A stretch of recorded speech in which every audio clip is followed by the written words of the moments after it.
চন্দ্রমল্লিকা ঝাড় করতে হবে।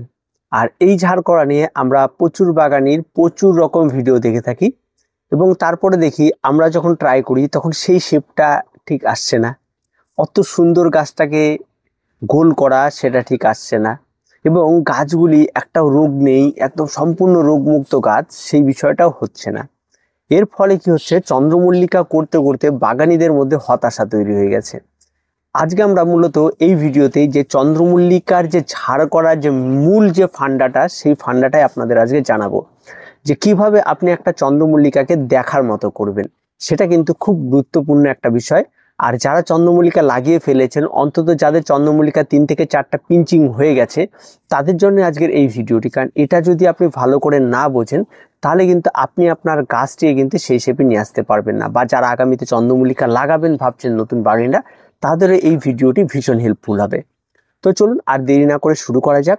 সবার প্রথম যে মূল বিষয়টি রয়েছে সেটা, যখন একটা চন্দ্রমল্লিকার 2, 3, 4টে পিঞ্চিং হয়ে যায় তারপর দেখবেন গাছটি বেশ বড় হয়ে গেছে। এবার এই গাছ যখনই বড় হয়ে গেছে তখন সবার প্রথম আপনার যেটা কাজ সেটা হচ্ছে গাছের উপরের দিকে মেজারমেন্ট করা। মানে উপরের যতগুলি ডাল রয়েছে দেখা যাচ্ছে সেই ডালগুলিকে ভালো করে লক্ষ্য করা এবং প্রত্যেকটা ডাল যেন একই লেভেলে আছে কিনা সেই বিষয়টাকে নজরে রাখতে হবে। যদি দেখা যায় কোনো একটা ডাল বেশি বেড়ে গেছে এবং কোনো একটা ডাল কম বেড়ে গেছে, তাহলে যেটা বেশি বেড়ে গেছে সেটাকে পিঞ্চিং করে সে কমের লেভেলে নিয়ে আসুন। এই বিষয়টা কিন্তু খেয়াল রাখতে হবে। আর যদি দেখা যায় যে সেটা এতটাই বেড়ে গেছে যে সেটাকে পিঞ্চিং করার পর 2টো পাতা বেরিয়েছে, তাহলে আগেই পিঞ্চিং না করে সেটা অপেক্ষা করুন। যে এমন একটা জায়গার জন্য অপেক্ষা করুন যে 2, 4টে পাতা যদি বেরিয়ে যায় কোনো অসুবিধা নেই, আরও বেশি করে পাতা বেরিয়ে নিন, কোনো অসুবিধা নেই। কিন্তু মাথায় রাখবেন গাছটার পাতাগুলি যেন একটু বেড়ে ওঠে, যাতে ছাটলে বা পিঞ্চিং করলে যেন সবগুলো পাতা উপরের সবগুলো মাথা যেন এক লেভেলে থাকে। এই বিষয়টা খেয়াল রাখতে হবে। এইভাবে আপনাকে খেয়াল রেখে আপনাকে পিঞ্চিংটাকে কন্টিনিউ করতে হবে। যতবার আপনি পিঞ্চিং করতে হবে ততবার আপনাকে নজরে রাখতে হবে।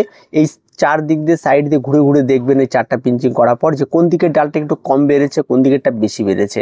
যেটা বেশি বেড়েছে সেটা যদি পিঞ্চিং করে দেন আপনি, তাহলে যেটা কম বেড়েছে সেটার কি হবে, সেটার ওই যে আপ ডাউনটা সেটা বারবার করে থেকে যাবে। তাই আপনি অপেক্ষা করবেন নিচের ডালটা আরেকটু উঁচুতে উঠুক, তারপরে ওই লেভেল ধরে এটাকে পিঞ্চিং কর। পিঞ্চিংটা কিন্তু এটা বড় হয়ে গেছে এটা পিঞ্চিং করি, ছোটটা আবার বড় হলে তাকে পিঞ্চিং করব, এটা হচ্ছে সবচেয়ে বড় মিস্টেক। কারণ যেটা বড় হয়েছে সেটাকে যদি পিঞ্চিং করেন তার ব্রাঞ্চ বেরোনো শুরু হবে, আর একটা যেটা তার লেভেলে চলে আসবে তখন তাকে পিঞ্চিং করলে সে আবার পরে বেরোবে।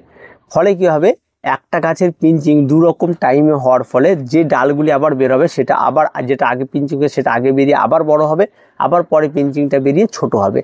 এই যে মূল বিষয়টা, এই বিষয়টার দিকে খুব ভালো করে আপনারা ধ্যান দেবেন। যে কোনো গাছ যেটা বড় হয়ে গেছে মানে এটাকে পিঞ্চিং করে নিচের লেভেলে নিয়ে আসলাম সেটা করবেন না। সেটাকে দুটোকেই বড় করুন একটা নির্দিষ্ট লেভেল পর্যন্ত, যে লেভেলে গিয়ে তাদেরকে একসঙ্গে যাতে ছেটে দেওয়া যায়। এই পিঞ্চিংটা যদি আপনি করতে পারেন তাহলে আপনার এই যে উপরে লেভেলটা যে সমান থাকবে সেটা নিয়ে আর ভাবতে হবে না। এবার সে 2 নম্বর বিষয়ে। 2 নম্বর বিষয়টা হচ্ছে, যখন আপনি গাছকে বড় করছেন তখন দেখবেন চন্দ্রমল্লিকা গাছে ঠিক গোড়ার সাইড দিয়ে প্রচুর পরিমাণে ব্রাঞ্চ বেরোনো শুরু করবে। এবার এই ব্রাঞ্চ যদি আপনি বের হতে দেন তাহলে কিন্তু আপনার উপরে গাছ আস্তে আস্তে নষ্ট হবে, শেপ হারাতে শুরু করবে। নিচ থেকে সাইড থেকে একটা ডাল শর্ট করে বেরিয়ে চলে এসছে, আপনি চিন্তা করেন না ডালটি এইটা লেভেলে আসুক তারপর তাকে পিঞ্চ করব, শেপ দেব। এই ভুলগুলি করলে আপনার গাছের শেপ নষ্ট হবে। তাই নিচের থেকে বা মাটির থেকে যে সমস্ত ডালগুলি বের হবে সেই সমস্ত ডালগুলিকে আস্তে করে আপনাকে নতুন একটা ধারালো ব্লেড দিয়ে সেগুলিকে কেটে এখন থেকেই কাটা শুরু করতে হয়। পরবর্তীতে এরা মোটা হয়ে গেলে তখন কিন্তু কাটতে পারবেন না, পর দেখবেন গাছের শেপ নষ্ট হয়ে যাবে এবং এরা একটা শেপ নিয়ে নিবে আর মূল গাছটা আস্তে আস্তে দেখতে শুরু করে দেবে। তাই সেগুলিকে ব্লেড দিয়ে 4 দিক দিয়ে ভালো করে ছেটে পরিষ্কার করে দেবেন।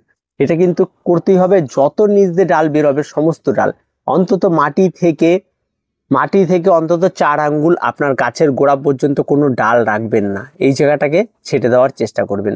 যদি 2-4টে থেকেও যায় তাও চেষ্টা করবেন যে যতটা পরিমাণ উপরে ডাল রেখে নিচের গুলোকে ছেটে পরিষ্কার করা যায়, এই বিষয়টাকে খেয়াল রাখবেন। 3 নম্বর যে বিষয়টি রয়েছে, এই সময় এসে দেখবেন গাছের পুরনো প্রচুর পাতা রয়েছে, যে পাতাগুলি হলুদ হয়ে এসছে, পাতাগুলি আদা মরা হয়ে এসছে। এই সমস্ত পাতাগুলি যেগুলি ঘেঁষের সঙ্গে বা মাটির সঙ্গে অ্যাটাচ হয়ে রয়েছে সেই সমস্ত পাতা বা গুলিকে অবশ্যই আপনাকে ছেটে দিতে হবে, যাতে গাছের নিচের গাছের মাটির সঙ্গে গাছের উপরে পাতার জন্য আর কোনো সম্পর্ক না থাকে এবং এগুলির সঙ্গে দুটোর মধ্যে ডিফারেন্স তৈরি হয়ে যায়। এই কাজটা আপনাদের অবশ্যই করতে হবে। এবার আসি পরবর্তী স্টেজে এই প্রত্যেকটা স্টেজ কিন্তু খুব গুরুত্বপূর্ণ। এই কটা করলে কিন্তু আপনারা কোনো চিন্তা থাকবে না, গাছ কিন্তু ঝাড় হবে। এবার আসি গাছের খাবার। যখন আপনি গাছে খাবার দিচ্ছেন তা আগে দেখুন, আমার যতগুলি গাছ দেখতে পাচ্ছি বেশিরভাগ গাছ ঝিমিয়ে গেছে, অনেকটা গাছ হয়ে গেছে। তো ঝিমিয়ে যাওয়ার কারণটা হচ্ছে একটাই, যে আজকে গাছে খাবার প্রয়োগ করব। ঠিক একই রকমভাবে ওই একই রকম খাবার NPK 15-15-15, যেটাকে বাজারে সুফলা নামে পরিচিত, সেটা আমি নিয়ে নিয়েছি। আমি মোটামুটি 20 লিটার একটা ড্রাম নিয়ে নিয়েছি, কারণ অনেকগুলি গাছ আছে। মোটামুটি আমি 2 মুঠোর মতো দিয়ে দিলাম। আমার একটা আইডিয়া আছে এই 2 মুঠোতে মোটামুটিভাবে আপনার 50 গ্রাম থেকে 100 গ্রাম হবে, এটা একটা আইডিয়া করা আছে। কারণ আমার এখানে টব আছে মোটামুটি 30 থেকে 35টা, 1 গ্রাম করে ধরলেও 30 গ্রাম লাগে, এবং 1.5 গ্রাম করে যে গাছে সাইড হয়েছে আমি 1.5 গ্রাম করে যদি ধরি তাও অনেক লাগে।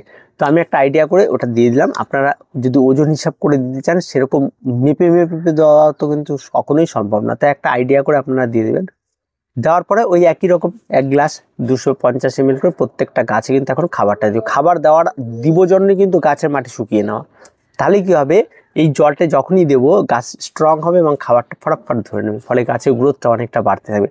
গাছের গোড়ায় জল রয়েছে, তখন যদি আমি খাবার দিয়ে দিই তাহলে গাছ খুব একটা বেশি খাবারটা খায় না, বরঞ্চ এই খাবারটা আরও কি হয় যে স্টে করে যায়, ফলে গাছের একটা ক্ষতি হয়। তাই গাছকে মাঝে মধ্যে আপনাকে ঝিমিয়ে দিতে হবে, কিন্তু একেবারে ঝিমিয়ে মেরে ফেলবে এমনটা নয়, মোটামুটি একটা ঝিমিয়ে দিতে হবে। এই যে আমার গাছগুলি যেমন দেখতে পাচ্ছেন যে এরকম একটা ঝিমিয়ে দিতে হবে, তারপর গাছে খাবার প্রয়োগ করতে হবে।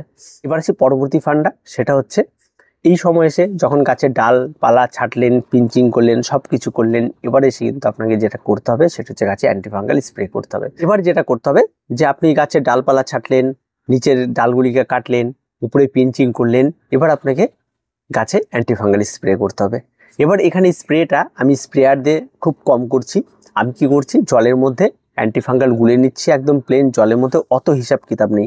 একটা হাত দিয়ে জল তুলে প্রত্যেকটা গাছকে স্নান করিয়ে দিচ্ছি, এবং তার ফলে কি হচ্ছে, বাড়তি যে অ্যান্টিফাঙ্গালটি রয়েছে সেটা গাছের গোড়াতেও চলে যাবে, এবং গাছের গোড়াতে আমি পুরো স্নান করিয়ে গাছের গোড়াটা সহ দিয়ে দেবো। ফলে কি হবে, এই যে মাঝে বৃষ্টি গেল, বৃষ্টিতে এরা ভিজলো, ফলে যদি কোনো ফাঙ্গাল বা কোনো কিছু হয়ে থাকে সেগুলি থেকে মুক্তি পাবে। এই যে নতুন নতুন ডালগুলিকে কাটা হলো, যে জায়গাগুলি থেকে গেল সেই জায়গাগুলিতে ফাঙ্গাল অ্যাটাকটেড হতে পারে, সেই জায়গাগুলি সেভ হয়ে গেল। এই সমস্ত ছোট ছোট বিষয়গুলির দিকে ধ্যান রেখে কিন্তু এই কাজটি সমস্ত গাছে করে ফেলা। আর এটা প্রতি সপ্তাহে 1 দিন করেই আমি করি, এবং প্রতি সপ্তাহে 1 দিন করে আপনারা করবেন। এই যে গাছে পিঞ্চিং করা, গাছের গোড়া পরিষ্কার করা, এটা কিন্তু প্রয়োজন বুঝে করতে হবে আপনাকে। পিঞ্চিংগুলি হয়তো আপনার সব গাছে একই দিনে নাও হতে পারে, সেটা আপনার আপ ডাউন হতে পারে, কিন্তু মাথায় রাখতে হবে শেপটা। এইভাবে আপনাকে আস্তে আস্তে এগিয়ে যেতে হবে। তারপরে কি, এই সময় থেকে যখন এই টবগুলিকে রিপোর্ট করব আমরা, তারপরের স্টেজে গিয়ে কিন্তু আমাদের আরও কিছু পরিচর্যা আছে, যেখানটা আমরা বলি এটাকে চারদিক দিয়ে ওয়ারিং করতে হয়, মানে বাঁধতে হবে, তারপর রিং পরাতে হবে, তাকে আরও ভালো শেপ দিতে হবে। সেই সময়টাকে এই স্টেজে এইটুকু পরিচর্যা, এবার এখান থেকে গাছ কিন্তু আরও বাড়তে থাকবে, আরও ঝাড় হতে থাকবে। তো এই পরিচর্যা, আর এটাই হচ্ছে মূল ফান্ডা পিঞ্চিংয়ের, আর এটাই হচ্ছে মেন সময়। এই যে গাছের হাইট দেখছেন, যে এটাকে যদি আমি কোনো রকমভাবে ব্রেক করে যাই তাহলে কোনো দিন আর গাছকে শেপে আনতে পারবো না। তাই অত্যন্ত গুরুত্বপূর্ণ একটি ভিডিও, আপনার এই বিষয়টাকে মাথায় রেখে এগুলি করবেন, দেখবেন আপনার গাছ অত্যন্ত সুন্দর হয়ে উঠবে। তো আজকে পর্যন্ত, দেখা হচ্ছে পরবর্তী ভিডিওতে। প্রত্যেকে ভালো থাকবেন, প্রত্যেকে সুস্থ থাকবেন, আর চ্যানেলটিকে অবশ্যই সাবস্ক্রাইব করে রাখবেন।